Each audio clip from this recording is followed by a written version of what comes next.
శ్రీ గురుభ్యో నమ. శ్రీమాత్రే నమ. మా భక్తి టీవీని ప్రోత్సహిస్తున్నటువంటి మా ప్రేక్షకులందరికీ ధన్యవాదాలు తెలియజేస్తూ 15 సెప్టెంబర్ నుంచి 21 సెప్టెంబర్ వరకు గల కాలానికి రాశి ఫలితాలు ఎలా ఉన్నాయో తెలియచెప్పుకుందాము. ముందుగా గ్రహస్థితులు. వృషభంలో గురువుగారు, మిథునంలో కుజుడు, సింహంలో రవి బుధులు, అలాగే కన్యలో శుక్రకేతువులు, చంద్రుడు మకర రాశిలో, వక్రించిన శనిగారు కుంభరాశిలో, రాహు వచ్చేసి మీనరాశిలో. వారాంతానికి వచ్చేటప్పటికి చంద్రుని యొక్క స్థితి మకర రాశి నుంచి మేషరాశికి వచ్చి ఉన్నది. అలాగే రవి యొక్క స్థితి సింహరాశి నుంచి కన్యా రాశికి వచ్చి ఉన్నది. శుక్రుని యొక్క స్థితి కన్యా రాశి నుంచి తులారాశికి వచ్చి ఉన్నది. ఈ 3 గ్రహాల యొక్క మార్పులు జరిగి ఉన్నాయి. ఇక గ్రహాల యొక్క దృష్టుల విషయానికొస్తే గురువుగారి యొక్క పంచమ దృష్టి శుక్రకేతువుల మీద పడుతూ వారాంతానికి రవికేతువుల మీదకి ప్రసరిస్తూ ఉన్నది. అయితే అడ్మినిస్ట్రేషన్ పవర్ అనేది చాలా చాలా బాగుంటుంది. ఆధ్యాత్మికత ప్రజలలో బాగా పరిఢవిల్లుతుంది. ఇలా అనేక రకాలైన మంచి మార్పులు ఉంటాయి. అలాగే ఇక్కడ శుక్రాచార్యుల మీద దృష్టి కూడా అలాంటిదే. ఆదాయానికి ఇబ్బంది ఉండదు, ఆరోగ్యానికి ఇబ్బంది ఉండదు, చక్కటి ఆలోచనలకు ఇబ్బంది ఉండదు. ఇలాగా ఇక్కడ కూడా చాలా మంచి మార్పుల్నే ఇస్తూ ఉన్నది. ఇక శనిగారి యొక్క దృష్టి రవి బుధుల మీద ప్రసరిస్తూ కొంచెం రాజకీయంగాను ఇబ్బంది కలగజేస్తోంది. అలాగే అనారోగ్య సమస్యల్ని కూడా సూచిస్తోంది. ఇటువంటి పరిస్థితి కనిపిస్తూ ఉన్నది. ఇక శనిగారి యొక్క దృష్టి ఒక బుధుడి మీద మాత్రమే సంచరిస్తూ ఉంది వారాంతంలోకి వచ్చేటప్పటికి. మరి ఇక్కడ ఎలాంటి ప్రాబ్లమ్స్ ఏమన్నా ఉంటాయా అంటే మెడికల్ పరంగా చిన్నపాటి ఇబ్బందులు కనిపిస్తూ ఉన్నప్పటికీ మెడిసిన్స్ పరంగా ఈ అనారోగ్యం విషయంలో మటుకు ఇంకా కొంచెం అనారోగ్యం వెన్నాడుతూ ఉంటుంది. ఇవే గ్రహ స్థితులు జన్మజాతకాలలో ఉన్నవారికి ఇలాంటి ఇబ్బందికరమైన లక్షణాలు ఉండడానికి అవకాశం ఉంది తప్ప ప్రతి వారికి ఉంటాయి అని చెప్పడానికి లేదు. గోచారంలో ప్రతి మనిషికి ఫలితాలు కనిపించవు. ఎవరెవరి జన్మజాతక రీత్యా గ్రహస్థితులు ఏ విధంగా ఉంటాయో అవి గోచర రీత్యా అనుసంధానింపబడినప్పుడు అంటే ఒక్కటైనప్పుడు మాత్రమే ఆ మంచి లక్షణాలైనా చెడు లక్షణాలైనా ఉంటాయి అని చెప్పి దానికి తగిన ఫలితాలు ఉంటాయి అని చెప్పి తెలియజేస్తూ అయితే ఈ గ్రహ సమ్మేళనాల సంగతి ఇలా ఉంచితే గ్రహాల దృష్టుల విషయంలో మనము గురువుగారికి చెప్పుకున్నాము, శనిగారికి చెప్పుకున్నాము. అలాగే కుజునికి కూడా ఇక్కడ 4వ దృష్టి ఉన్నది కాబట్టి కుజుడు నీచ శుక్రుణ్ణి చూస్తున్నారు. నీచలో ఉన్నటువంటి శుక్రుడితో కలిసి ఉన్న కేతువుని చూస్తున్నారు. ఇది చాలా జాగ్రత్తగా ఉండవలసినటువంటి విషయం. నిజానికి వారాంతంలోకి వచ్చేటప్పటికి శుక్రుని యొక్క స్థితి నీచ నుంచి స్వస్థానంలోకి వెళ్ళిపోతోంది. కాబట్టి భయపడాల్సిందైతే లేదు. కానీ ఈ కుజుని దృష్టి ఇంకా 4వ దృష్టి పడుతోంది గదా! ఈ పడుతూ ఉన్నంత కాలము ప్రేమ వ్యవహారాల విషయంలో అధిక జాగ్రత్తలు పాటించాలి. ముఖ్యంగా 13 ఏళ్ళు, 14 ఏళ్ల వయస్సు ఉన్నటువంటి పిల్లలందరూ కూడా ఎటువంటి ఆకర్షణలకి లోను కాకండి. ఇంట్లో తల్లిదండ్రుల పట్ల ఎంత ప్రేమగా ఉంటారో మీరు అదే ప్రేమ బయట వాళ్ళు చూపిస్తారు అని చెప్పి అనుకోకండి. ఇంకా మీకు పూర్తిగా తెలిసినటువంటి వయస్సు రాలేదు మీకు. మీరు ఎవరిని చూసినా మన అమ్మ, మన నాన్న, మన అక్క, మన అన్న లాగానే మనతో ఎఫెక్షన్‌గా మాట్లాడుతున్నారని అనుకుంటారు. కానీ ఆ వయసు పిల్లలతో ఎవరైనా సహజంగానే ప్రేమగా మాట్లాడతారు. అన్నంత మాత్రాన నిజమైన ప్రేమ కాదు. అందులో కొంతమందికి మోసపూరితమైన ప్రేమ ఉంటుంది. ఇది గ్రహించుకోవడానికి మీకు కొన్నాళ్ల సమయం పడుతుంది కాబట్టి ఎవ్వరి పట్ల ఆకర్షితులవ్వద్దు. అలాగే తల్లిదండ్రుల విషయానికొస్తే మీ పిల్లల పట్ల కూడా మీరు చాలా శ్రద్ధగా ఉంటూ ఉండండి.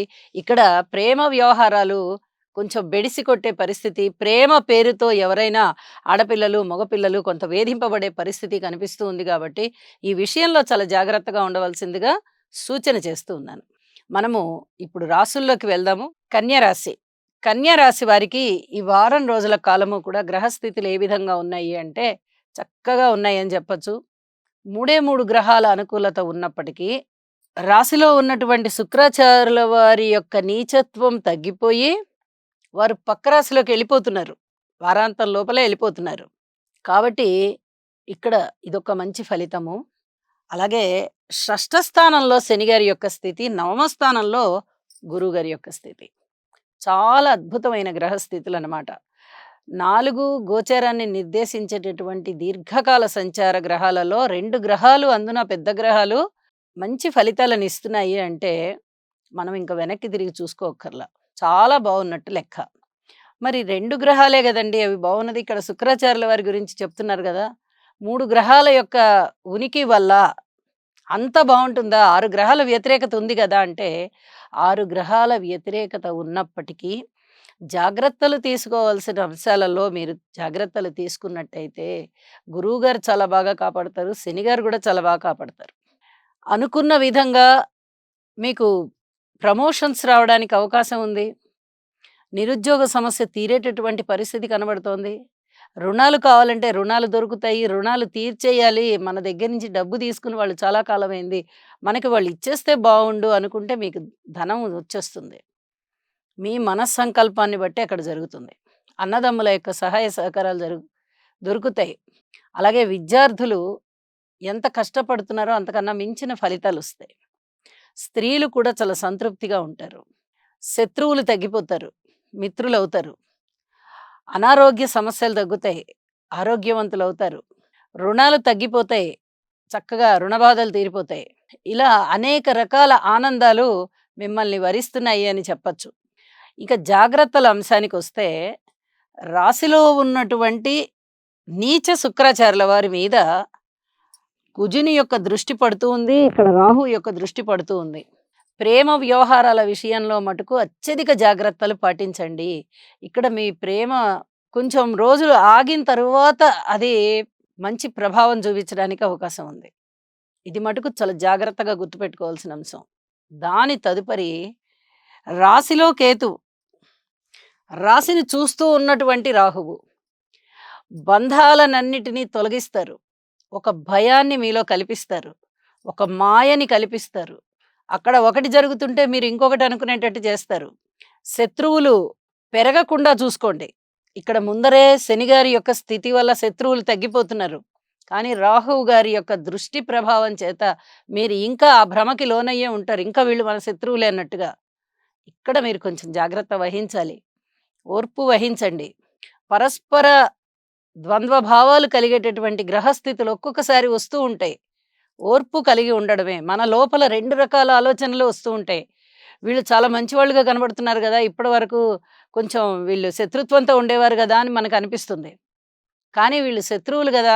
మనం వీళ్ళని మిత్రులుగా అనుకుంటే రేపొద్దున మనమే పొరపాటు పడి మోసానికి గురవుతామేమోననే భయం కలుగుతుంది. 2 పరస్పర విరుద్ధమైన భావాలు మీలో కలుగుతాయి. ఓర్పు కలిగి ఉండాలి. ఇలా 2 రకాలుగా అనిపించినప్పుడు కాలం నిర్ణయిస్తుంది అని చెప్పి ఓర్పు కలిగి ఉండండి. అవి ఆటోమేటిక్‌గా సెట్ అయిపోతాయి. భార్యాభర్తల మధ్య అన్యోన్యత తగ్గే విధంగా ఉంది. ఈసరికే ఎవరన్నా గనక విడాకులకి వెళ్ళినట్టయితే వాళ్ళకి విడాకులు కలిగే పరిస్థితి కనిపిస్తోంది. కాబట్టి భార్యాభర్తల విషయంలో ఓర్పు కలిగి ఉండండి. దైవాన్ని నమ్మండి. దైవ కార్యాలు చెయ్యండి. ఆధ్యాత్మికతను పెంపొందించుకోండి. ఇవన్నీ ఇప్పుడు జరిగే లక్షణాలే. గురువుగారి యొక్క నవమ స్థాన స్థితి పంచమ దృష్టి చేత రాశి మీద అద్భుతమైన ఫలితాలు ఉండబోతున్నాయి. భవిష్యత్ ప్రణాళికలు బావుంటాయి. పితృవర్గ రీత్యా సహాయ సహకారాలు అందుతాయి. దూర ప్రాంత ప్రయాణాలకు వెళ్ళొస్తారు. తీర్థయాత్రలు చేస్తారు. పుణ్యక్షేత్రాలు సందర్శిస్తారు. దైవ కార్యాలు చేస్తారు. ధనము వస్తుంది చేతికి. కీర్తి ప్రతిష్టలొస్తాయి. సన్మాన సత్కారాలు అందుకుంటారు. ఇవన్నీ జరుగుతాయి. కానీ మీ లోపల అనుమానం మట్టుకు అలా ఉండిపోతుంది. ఆ అనుమానాన్ని బయటికి మట్టుకు అనకండి. అదే తీరిపోతుంది అని కాలానికి వదిలేశానని చెప్పి ఆలోచనలని అణగదొక్కేయండి. వారాంతంలో శుక్రుని యొక్క స్థితి స్వస్థానంలోకి రావడం చేత, నవమ స్థానంలో గురువుగారు, ద్వితీయ స్థానంలో శుక్రుడు, శుక్రాచార్యుల వారికి ఇంకొక ఆధిపత్యమైనటువంటి ఈ నవమం కూడా చాలా బలంగా ఉన్న కారణం చేత మీకు అధికమైనటువంటి గుర్తింపు, కీర్తి ప్రతిష్టలు వస్తాయి. అయితే చెప్పిన జాగ్రత్తల మటుకు తప్పనిసరిగా చేసుకోవాలి అని చెప్పి సూచన చేస్తున్నాను. వ్యయస్థానంలో ఉన్నటువంటి రవి, బుధుల యొక్క బుధాదిత్య యోగం కూడా మీకు చాలా చాలా మేలు చేస్తోంది. వివాహాది శుభకార్యాలు కాస్త ఆలస్యం అవుతాయి అన్న మాటే కానీ మంచి సంబంధం వస్తుంది భవిష్యత్తులో. అతి దగ్గర రోజుల్లోనే మళ్ళీ మీ ఇంట శుభకార్యాల పరంపర ప్రారంభం అవుతుంది అని చెప్పి తెలియజేస్తూ, మారిన గ్రహ స్థితులలో రవి గారి యొక్క స్థితి రాశిలోకి వచ్చి ఉంది. చంద్రుడు అష్టమంలోకి వచ్చి ఉన్నారు. ఈ 2 కూడా అంత గొప్ప ఫలితాలను సూచించేవి కాదు కాబట్టి, ఈ చెప్పిన పరిహారాలు చేసుకుంటూ, మీరు దుర్గ నామాన్ని చేసుకోవడం ద్వారా చాలా చాలా మంచి ఫలితాలు పొందుతారని చెప్పి తెలియజేస్తూ, నవగ్రహ స్తోత్ర పారాయణలు, అలాగే దుర్గ పూజ, దుర్గ నామస్మరణ మిమ్మల్ని మరింతగా మానసికంగా శాంతివంతుల్ని చేస్తుంది అని చెప్పి చెప్పడంలో ఎటువంటి అతిశయోక్తి లేదని చెప్పి తెలియజేస్తూ నమస్కారం.